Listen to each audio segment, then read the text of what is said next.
And some songs are just hard to do that. You just want to, when we all get to heaven, and what a good song to do that. Is this your purse? Darren, where did you find this? Okay, good. Well, I have it. Mike is so it's the little walk of shame here.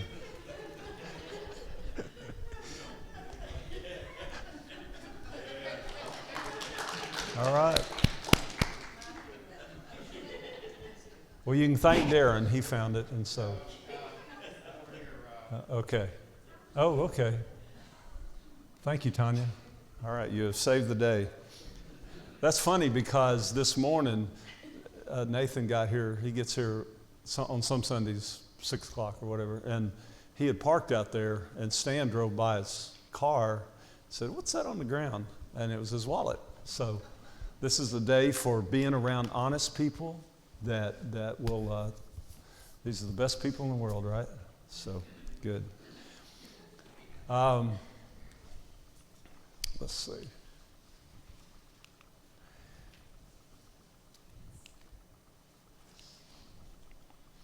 Thank you for being here. There's a lot of folks that are friends and brothers and sisters in Christ that are suffering from sickness, from falls, from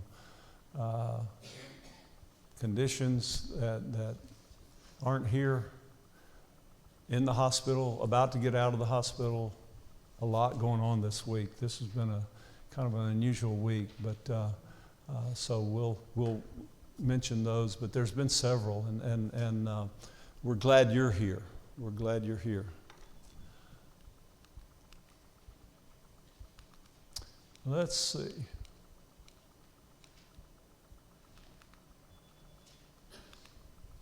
Find out where I'm at today. We had the quote as we ended the class last time from Corrie ten Boom, member from The Hiding Place. And as we talked about being merciful and being forgiving, and we had that amazing story from her book, and if you haven't read it, please do, where she encountered the guard, one of the guards from, who didn't remember her, from the 140,000 women that were at the concentration camp, but she sure remembered him, and all the terrible things that went on at that camp, as you just can imagine. And she was actually giving a talk on forgiveness. He came up to her and she described the process there of that moment when he asked for her forgiveness. We talk about forgiveness in general, but her forgiveness. And she ended that story with, "And so I discovered that it is not on our goodness that the world's healing hinges, but on His. When He tells us to love our enemies, He gives, along with the command, the love itself." And we looked at the idea that so much of what we've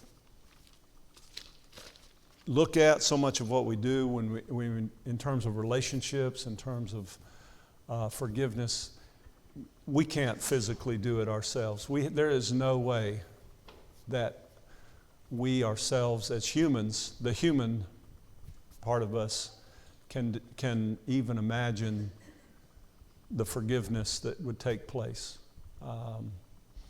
But God in us can. And God gives us that ability and that power and that strength that only He can. And that's indeed true of all the items in the Beatitudes and the Sermon on the Mount. We can't do those things by ourselves with our own strength. So we've gotten to a point where the Beatitudes kind of fit a little bit into sections where the first three, poor in spirit and those that mourn and the meek, These are the people that are powerless. These are the people that God is saying, this is who I can work with. This is the material I have now. Your hearts, you're poor in spirit. You're powerless. You know it. You recognize that. And now I'm going to take that pool of people, that group of people, and here's what we're going to work on. We're going to develop hunger and thirst for righteousness, mercy, purity in heart. And now we're at the point where Jesus, in a way, says, okay, here's what's going to happen to this group. Here's some things that are going to take place, and here's what's going to develop with you. And so, blessed are the peacemakers, for they shall see God. And we mentioned as we ended the class last week, the phrase or the saying, whatever, that good fences make good neighbors. We've heard that. Good fences make good neighbors. Is that peace? I want us to kind of think about that for a minute. Is good fences make good neighbors? Is that peace between the neighbors? Tolerable. Okay, it's tolerable peace. So let's kind of hold that thought as we look at peacemakers. The word peace here is the idea of shalom. Shalom meaning overall well-being. You greet somebody shalom. It's not just hi, but it's your overall well-being. More than and when we think of somebody as a peacemaker, somebody that makes peace, we think of somebody that resolves conflicts, and maybe you're a party to that conflict, or maybe you're not. There's two others or three others or whatever that are in a conflict. And when we're peacemakers, we can do one of two things. We can get involved with the conflict, or be involved in the conflict, or what do a lot of people do? Just good neighbors. Good fences. We avoid the conflict, right? But we look at peace in the New Testament. It's not the absence of conflict, and that's the irony of Jesus' teaching on the Sermon on the Mount. Peace is not the absence of conflict. It's the presence of well-being. It's the presence of harmony. And does that happen naturally? Not hardly. And that goes back to the quote we read a while ago. We can't do these things in a permanent, eternal way by ourselves. That's just not human nature. That's just not... So we want to bring two sides or three sides, whatever it is, into a harmonious relationship. But two or three things that we do as humans, as I think about peace and as we look at peace, a lot of times we want to cover up conflict rather than resolve it. It's kind of, we put a happy face on it, right? And if we just... I remember a lot of folks, several couples are down at the marriage retreat. And I remember one time at a marriage thing, it described husbands as dogs and different species of dogs. And I remember a Labrador was the one that was always like, hey, everybody, can't we just get along? The Labrador is the one that was the... And a lot of times, peacemakers, they just want to cover it up. Everything's going to be okay, but that doesn't resolve the conflict. The underlying issues are still there. But secondly, and we see this politically, we see it culturally, we see it, we want to win, right? It's my argument. And so peace is, I won my argument. I won, you didn't, you lost. And so it becomes a me versus you, our side. We have peace, but it's really not peace. I just won the argument. You lost the game, whatever it is. And so it makes it a us versus them. And when we look at a us versus them situation, and that can be individually, can it not? It can also be groups. So if we as a group of people, and it could be a group of church people, it could be a group as far as a race of people, it could be a group of anything, but if the peace that's attempted there is not resolved, it becomes a us versus them, and that makes us look at others as less than. So it's our group and that group, whatever the group is, and we then it adds an element of superiority, inferiority, us, them, our group, your group, that type of thing. Peace is not appeasement. Remember in Jeremiah rebuked the false prophets. He rebuked the false leaders, the priests even, that were saying disaster was coming on to Jerusalem. I mean, literally on the road to Jerusalem. And those false prophets and false priests were saying what? Peace, peace, when there is no peace. They were actually saying, hey, everything's going to be okay. It's all right.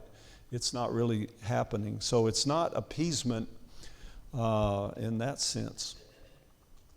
Peace can be painful. If I have an argument or disagreement, if you have an argument or disagreement with somebody, it can be painful to apologize to that person, right? That's humility, and that's some pain involved. It can also be painful to say, wow, you hurt me there, and start in that, down that road of rebuking somebody. So all of those things are things in the earthly kingdoms.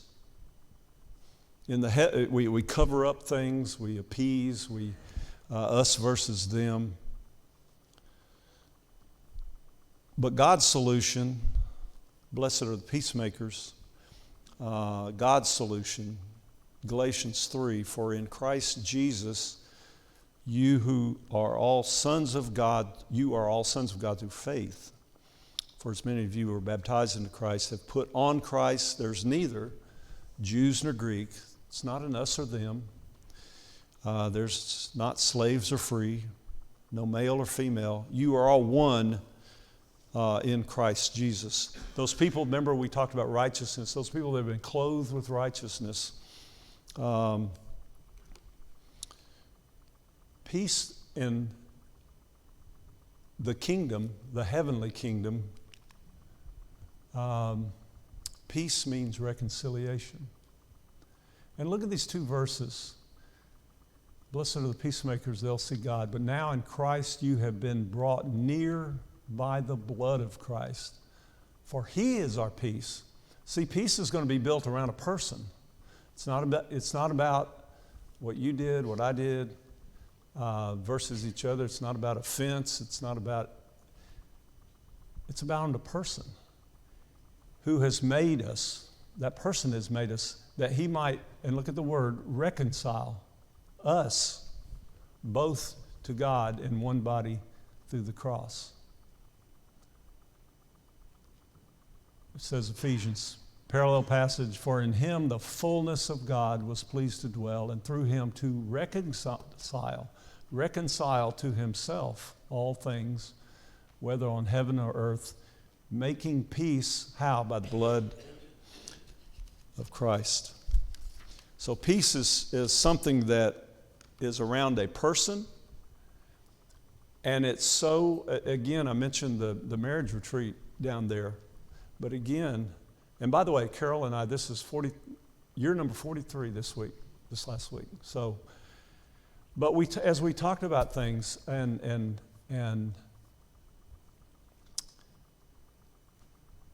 43 years ago, the guy that did our wedding, my dad, said that thing we've all heard, it's the triangle. You're here, and God's here.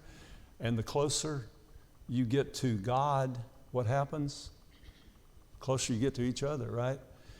And that's true with Jesus' discussion of blessed are the peacemakers, they'll see God. Our peace has got to be built around a person, not our human emotions and our human calculations and our human negotiations and all of those things. It's got to be built around a person. So how are we blessed? By doing peace, making peace. Blessed are the peacemakers. We do peace. Our security is in Jesus. That's where our security is.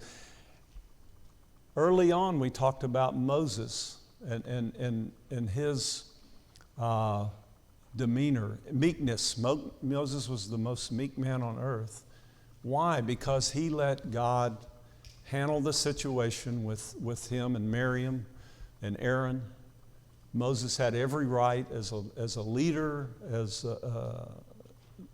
all of that, to just pounce on them, on Miriam and Aaron for their attitudes, for their words, for their actions. But he let God take care of it. He backed up and he realized, and that's what made him meek. And in a very similar way, our security is in Jesus. It lets us not only resist violence. I'm telling you, we look at conflicts. You turn on the news for 2 seconds. You turn on social media for 1 second, and it's all about conflict of all kinds. It lets us resolve those conflicts because we're seeking the well-being of the other. We're seeking shalom. We're seeking peace, the well-being of somebody else. And as salt and light, as we'll talk about later, it's up to us to change the culture around us, right? Not be a part of whatever group it is that is contributing to the friction and to the so the ones that make peace, the ones that do peace, they'll be called children of God. And they'll be called children of God because they are reflecting the character of God. The God that sent my son to make peace by his blood. And as we get our true north back sorted to where it's supposed to be, as we get our lives and our hearts back to the true north, then we reflect more and more the character of God. And so, blessed are the peacemakers, for we'll see God. But, you say, Matthew 10, Jesus says, Matthew 10, 36, 34. Jesus says, don't think I come to being, having said all this, Jesus says, don't think I came to bring peace to the earth. I didn't come to bring peace, but a sword. I'm going to set a man against his father, daughter and mother, daughter-in-law, mother-in-law, and a person's enemies will be those of his own household. How does that, give me some ideas about how that's reconciled using that word. Well, the difference is, there's going to be people going to reject Jesus, period. There's going to be, Reject him. okay. And they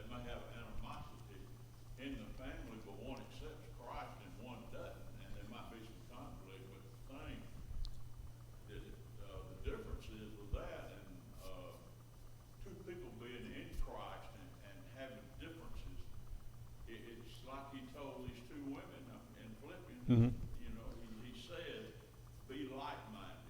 He's not saying, to me, he's not saying, and listen, since you need to agree with her on this. On every little point. Yeah, that's not the point. The point is, be like-minded. We will agree to disagree, and that's what kind of peace he's talking about. When you seek peace, I mean, that's the way you look at it, but when he's talking about there's going to be a lot of conflict, it's going to be because of him, rejection and acceptance, I think. That's right. Well, and conflict will be an inevitable result of one person being a devout follower of Christ and the world, right? I mean, that's going to be an inevitable conflict. I think a lot of it has to do with how you approach it. Okay? It doesn't have to be conflict. It can be deep, deep love on your part that they can see. Mm-hmm. I think it gives you opportunity to cross in that place, and maybe that conflict is something that God has sent to demonstrate His love and how people react to people that disagree. That's right. I think you can love somebody and disagree with them. I don't have a problem with that at all. Absolutely. I think that disagreement can be something that God uses for His good. Absolutely. And Well, what would happen right now, Alan, I mean, generally, now, I don't know if it's all of the whole religion, but of Islam, if one in the family converts to Jesus, I'm telling you, there's not a whole lot of peace in the family no more. They're going to run that person off. I mean, they don't want. And we're going to look at that in just a minute when we get to blessed are they when you're persecuted and for righteousness' sake. We're going to. That's what Matthew 10 That's right. talking more about. So those two verses aren't a conflict. Pardon the pun here. They're just a reality that two worldviews, two people that have totally different directions, there will be. But to Mary's point, we are called to be as peacemakers. And to what Dan is saying, God, what is our responsibility to people that differ with us? Well, he tells us, God's called us to peace. Strive for peace with everyone and for the holiness without which no one will see the Lord. If possible, so far as depends on you, live peaceably with all. And that's just a smattering of verses that teach us our responsibility as peacemakers in the world around us, as salt and light. Yes, ma'am. There's a book I read, it's really good concerning what Dan was talking about. It's called Seeking Allah, Finding Jesus. And It's called what? Seeking Allah, Finding Jesus. Yes. And it's two college roommates. Uh-huh. And they decide that they're going to have an honest search Yeah. for what is right. And it was like over the years, I think, maybe the whole time in college, I'm not sure. But the Christian man went home with the Islamic guy, Mm-hmm. and he got to know his family, and the same way, both ways, they got to know each other's families, each other's backgrounds. They really tried to understand where each other were coming from and study. And at the end of the book, the guy that was Islamic became a Christian. Yeah. But both of them sat and cried together because both of them knew that he denounced his family. So he would not have mom and dad, brothers and sisters anymore if he accepted Christ. That's right. Became a Christian. And both of them loved each other so much that they both were so sad. And it wasn't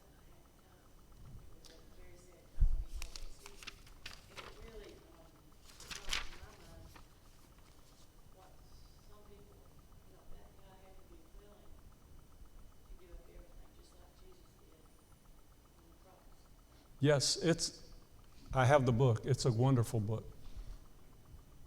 Seeking Allah, Finding Jesus. And again, another really good, to that point, very good book. A lot about their beliefs in that book. Mm-hmm. We were on a trip and we had a cab driver that was Islamic, and I started saying, you know, where do you go to church? And he started talking about that, and I said, oh, I understand, you know, and the book let me connect with him a little bit better just for those few minutes that we were in his cab, and because I think he thought nobody understood his feelings and his family.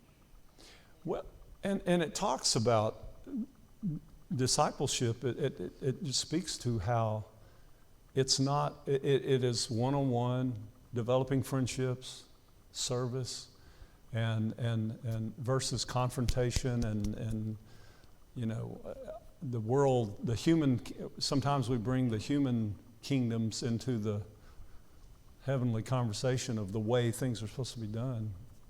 The main place she said it willingly, Yeah. open to conversation and discussion. But when the swords come out, the pieces like out the window. When the what? When the swords come out,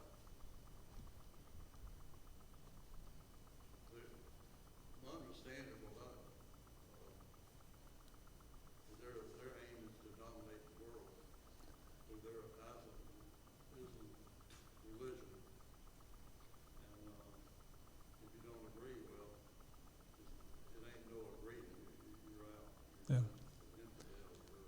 Well, no doubt there's a huge segment of that belief that is political, cultural in nature, that is, and unfortunately that's the, Is it for real, you reckon? oh yeah, as far as, It's not our aim to dominate the world. That's what our aim is God's love. yeah, I know what Phil's talking about, I understand. but not because of a, But these two people met that's right, and said, okay, my aim is to take down all the Christians. that's right. And he was like, well, my aim is to teach you guys, you know, about Christ and to change your way of thinking too.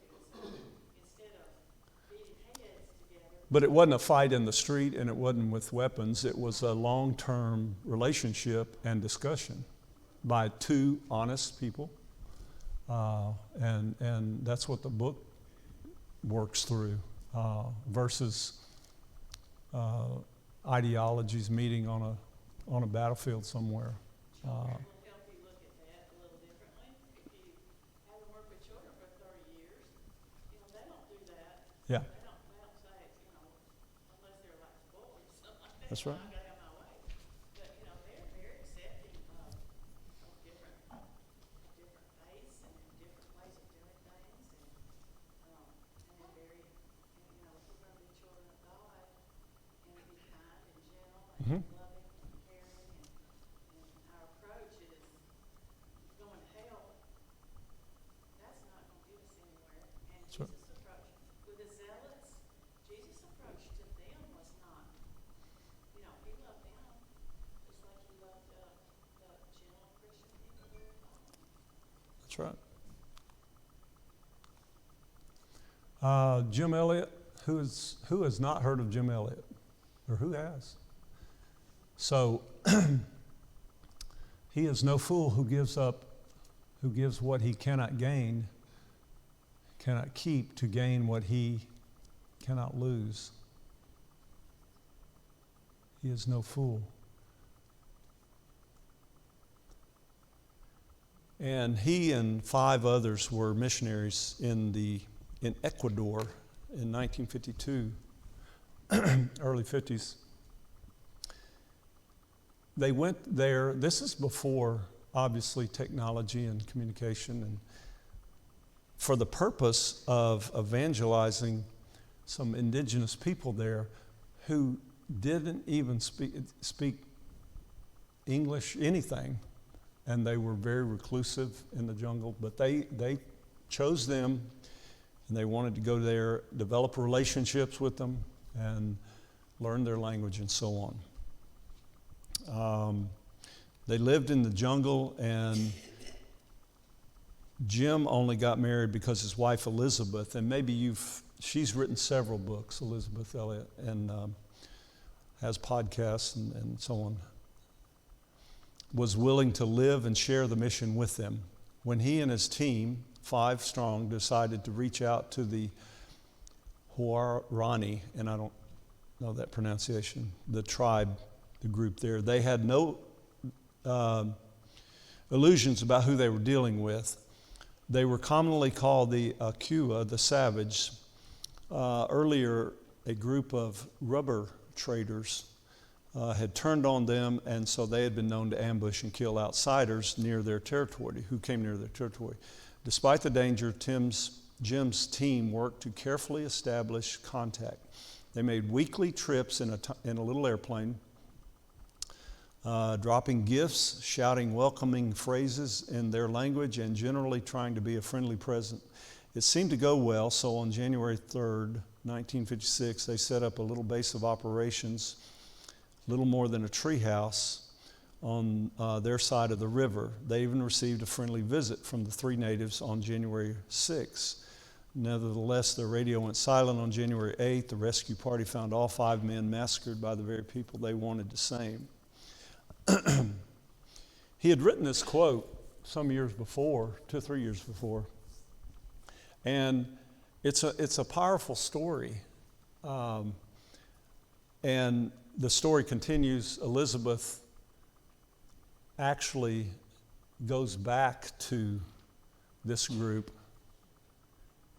and with others, continues to work with them, and in an amazing turn of events, the tribal leader, through years of trust and love and service, actually converts the guy that killed Jim. Later on, they actually bring several of them to America for visits and so on. It's a powerful story, but look at his philosophy. When we look at blessed are those who are persecuted for righteousness' sake, theirs is the kingdom of heaven. He sees there's nothing he can keep here. What is here? But he gives everything for what he can't lose, cannot be taken.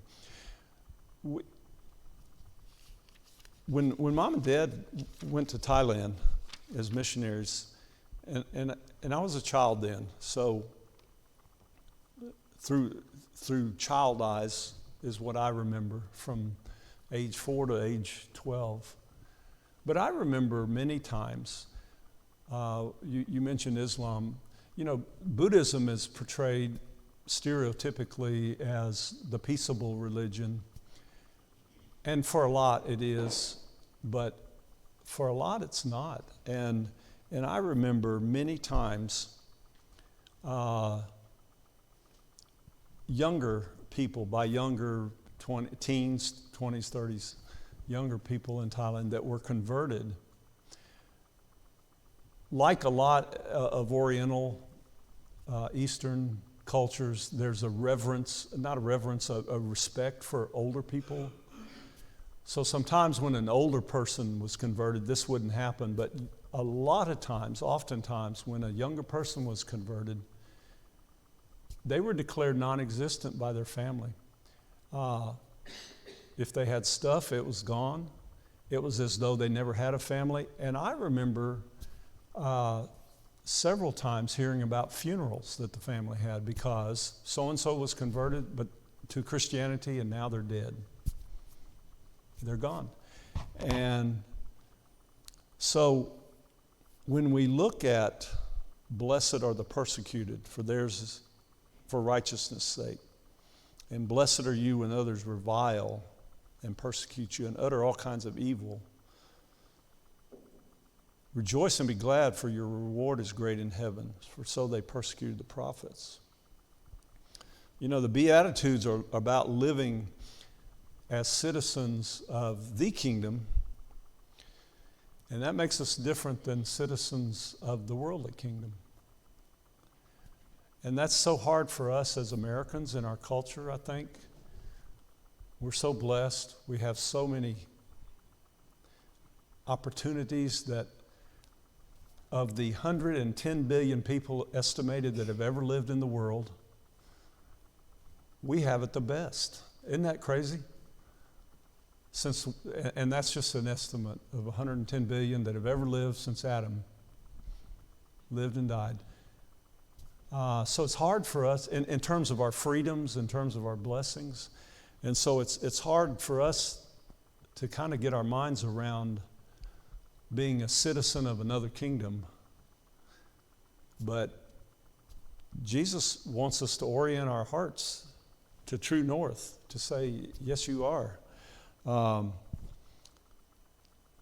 if we're a citizen of another kingdom, that makes us different than citizens of the worldly kingdoms. And persecution is based on being different, right? Somebody's different than me. It's a clash. Again, like Dan mentioned, and Philip, it's a clash between two completely different value systems. And there's going to be, but Christians are to be persecuted on account of righteousness. On account of righteousness. Or verse 11, on account of me. So that's what our persecution isn't because we're a particular race or a particular culture or a particular class or a particular, it's because of, on account of me, on account of righteousness. And the prophets discovered that also, didn't they? He says, this isn't new. For so they persecuted the prophets that were before you.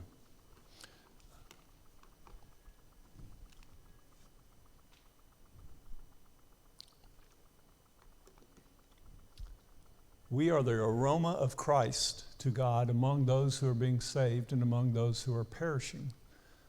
To one is a fragrance from death to death, to the other a fragrance from life to life.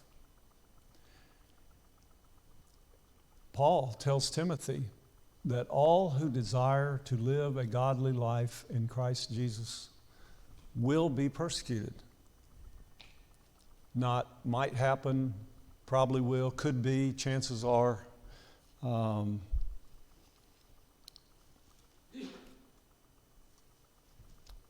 Peter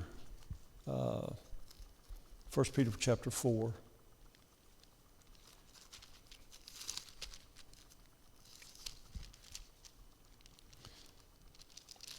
Verse 13. Beloved, don't be surprised at the fiery trial when it does come on you to test you as though something strange were happening to you, but rejoice insofar as you share Christ's sufferings, that you may rejoice and be glad when his glory is revealed. For if you're insulted for the name of Christ, you're blessed, because the Spirit of glory and God rests upon you. But let none of you suffer as a murderer or a thief or evildoer or meddler. Yet if anyone suffers as a Christian, let him not be ashamed, but let him glorify God in that name.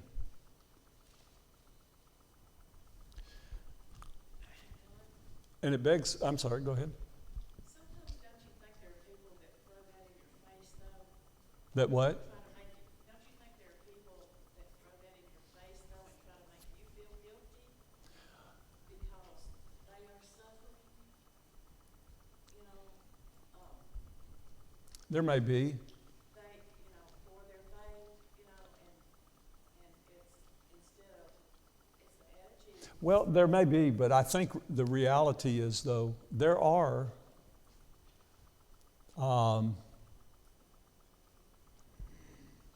thousands, maybe millions, I don't know, hundreds of thousands in China right now that, are going to have something happen to them, especially if openly they declare their faith. In other parts of the world, there's Two Christians. there may be, sure, there may be that, Christians having a fuss. there may be. And that idea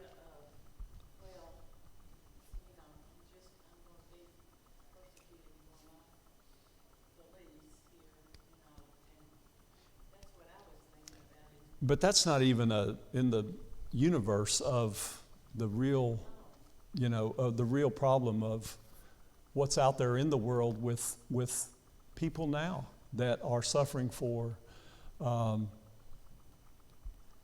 the faith that they believe, whether it's political, whether it's cultural, whatever it is. But it's just as wrong. I mean, that's a wrong. Oh, sure. It's a heart, it's just as much of a heart issue as it was being mentally persecuted, physically, But and he tells us what the ones that are persecuted, what are they to do? Well, he tells them they're in good company. There was the prophets before, those persecuted. And rejection by others is not rejection by God. But then the other thing he says is rejoice. And that's the hard reality of how to tell somebody that who's being abused or persecuted, maybe far more than just a verbal way. They hurt my feelings or they insulted me. Rejoice. And so, people historically have been persecuted because of race or nationality or what class, whatever. But being persecuted for Christ is a choice that we made, right? That those people made. Hebrews. Second bell. Appreciate your class. Appreciate your comments in the class, and we will pick up there.